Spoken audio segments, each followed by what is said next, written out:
Depuis le 19 novembre, le chef du gouvernement désigné, Habib El-Jamli, a entamé à Dar el-Dhiyafa de Carthage des concertations autour de la formation du prochain gouvernement.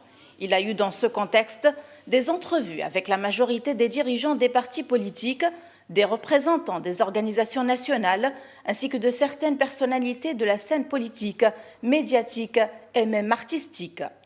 Lors d'un entretien au palais de Carthage avec le président de la République, Kais Saïed, Habib El-Jamli a présenté les résultats des concertations qu'il a eues avec les différents acteurs politiques et les visions qui lui ont été exposées. Il était satisfait. Je suis optimiste quant au progrès des concertations. Nous essayerons de terminer le travail avant même les délais et nous continuerons à sélectionner les compétences nécessaires. Le gouvernement serait doté de compétences nationales. La représentation des femmes dans ce nouveau gouvernement doit être remarquable. Bien que Habib El-Jamli ait été satisfait de ces réunions, de nombreux politiciens ont critiqué les concertations. D'ailleurs, beaucoup l'ont décrit comme satirique, qui ne répondait pas aux attentes des politiciens, qui se trouvaient devant un chef du gouvernement qui leur parlait de tout, sauf de son programme et de la formation du gouvernement.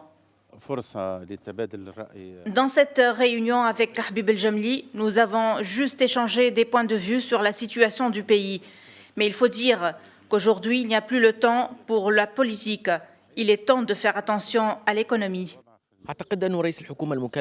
Je pense que le chef du gouvernement a adopté une nouvelle méthodologie basée sur l'élargissement des consultations avec les personnalités et les partis, même s'ils n'ont pas de poids politique. Il semble que l'homme est à la recherche d'un grand soutien politique pour travailler à l'aise.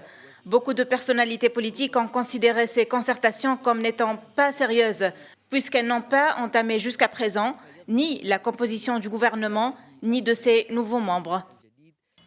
Alors que les concertations sont en cours, le pays fait face à son destin flou et inquiétant.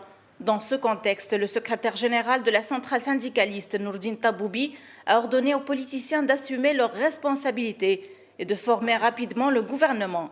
Il a appelé à concerter les efforts pour sortir le pays de la situation de détérioration et donner un nouvel espoir au peuple tunisien.